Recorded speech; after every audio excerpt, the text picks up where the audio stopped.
E aí galera Rocheda, beleza? Hoje nós vamos falar de God of War.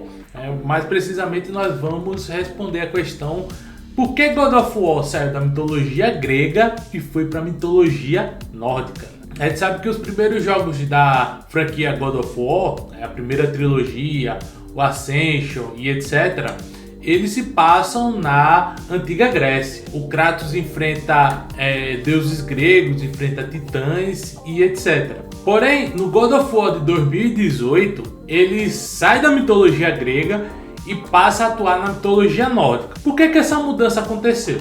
Bem, é sobre isso que nós vamos falar nesse vídeo. Então vamos falar sobre essa grande mudança de God of War. Foi uma mudança tanto no gameplay, ele deixou de ser um hack and slash e passou a ser mais focado em ação em terceira pessoa, e houve a mudança na temática, né? Saiu da mitologia grega para a mitologia nórdica. Então eu queria pedir desde já a sua inscrição nesse canal, a sua inscrição com o sininho ativado para ficar por dentro das nossas atualizações, e que você compartilhe esse vídeo com os seus amigos para que mais pessoas conheçam o nosso conteúdo. A gente está buscando uma meta de 800 inscritos, para que eu possa trazer uma surpresa aqui para o canal, e tá bastante perto, então eu conto com a ajuda de todos vocês, porque aí vocês vão receber em primeira mão vídeos tão bons quanto esse, ou até melhores. Então simbora falar sobre a história de Kratos sair da Grécia e ir para a Escandinávia. Bom, a primeira coisa que a gente precisa lembrar é que no final de God of War 3, o Kratos praticamente exterminou todo o panteão de deuses grego. Ele acabou com todos os deuses da antiga Grécia, e aí ele precisava ir para outro lugar. Ele precisava enfrentar outros deuses, outras criaturas, ou então perecer. Apesar de que no final dos eventos de God of War 3 é estabelecido que o Kratos se tornou imortal. Então, o que é que ia definir para onde o Kratos ia? O que ia definir, obviamente, é a equipe de produção do God of War. Eles iam decidir qual seria o rumos do Kratos. E aí o diretor criativo Cory Barlog, ele se uniu com a sua equipe e fizeram uma longa pesquisa para saber em qual lugar o Kratos ia agora. Então tinha várias possibilidades. Ele podia enfrentar os deuses maias, ele podia enfrentar os deuses hindus, ele podia enfrentar vários panteões diferentes, até que no fim das contas ele chegou a 3 caminhos diferentes. O primeiro caminho seria recomeçar tudo de novo da Grécia, ou seja, trazer novamente os deuses gregos ou até figuras mais underground da Grécia. A segunda hipótese seria ele ir para o sul para seguir o livro dos mortos, o Necronomicon do Antigo Egito. E a terceira opção, que foi a que acabou prevalecendo, era que ele iria da Grécia para o norte para enfrentar os deuses da mitologia nórdica. Então, no fim das contas, o que foi escolhido foi ir para a Escandinávia, ir para a mitologia nórdica.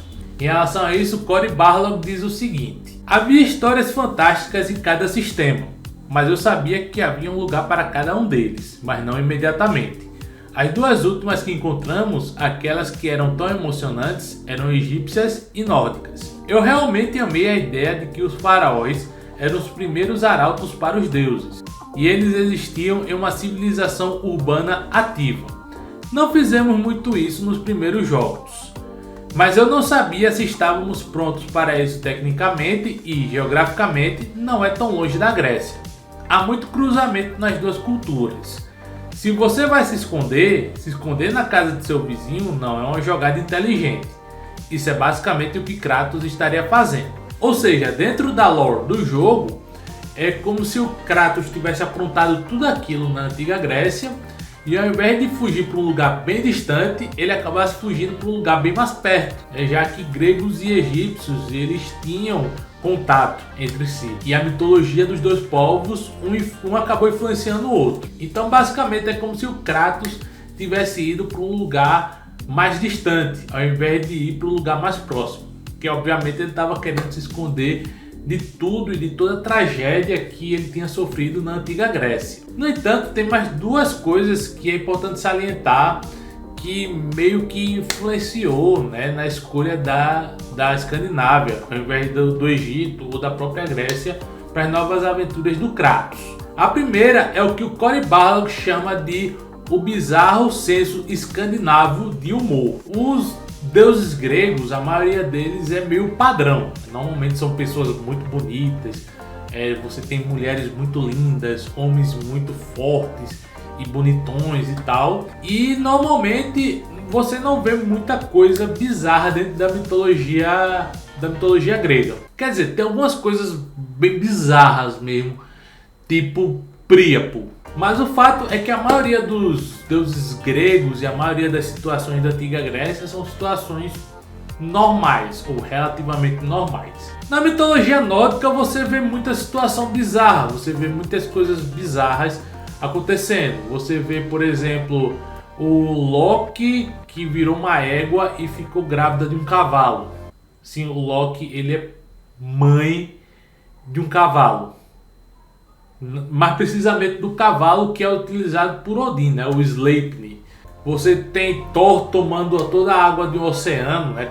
Tomando quase toda a água de um oceano, em uma golada.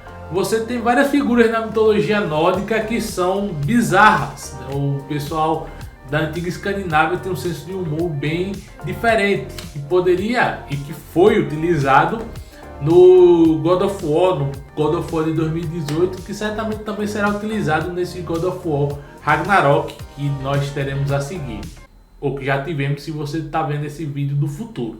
Então, apesar dos gregos e dos nórdicos terem muitas semelhanças entre as suas mitologias, os nórdicos têm essa questão do senso de humor, né, que muitas histórias da mitologia nórdica são bem humoradas e são bem bizarras também. Uma outra coisa que influenciou é o fato da mitologia nórdica estar em ascensão, haver um grande interesse das pessoas na mitologia nórdica. Esse interesse começou desde o início dos anos 2000, com a trilogia do Senhor dos Anéis, do Peter Jackson, e a gente sabe que o universo de Tolkien é muito influenciado pela mitologia gaélica, celta, e pela mitologia nórdica, e também por obras que vieram posteriormente, né? O próprio CM, né? O universo cinematográfico da Marvel, tem uma parte nórdica, né? Tem o Thor, tem o Loki, e tem Asgard e etc.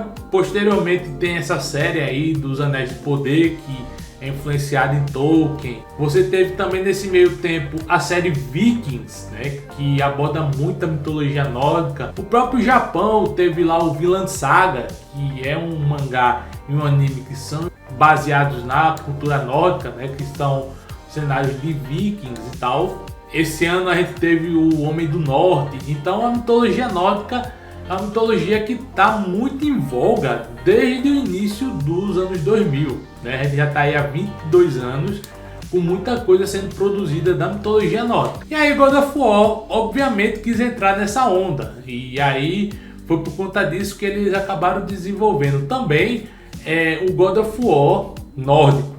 Não foi só por isso, mas isso acabou influenciando, isso acabou pesando na escolha da Escandinávia e da mitologia nórdica sobre a mitologia egípcia ou a mitologia grega de volta, né? Que eles podiam voltar com a mitologia grega.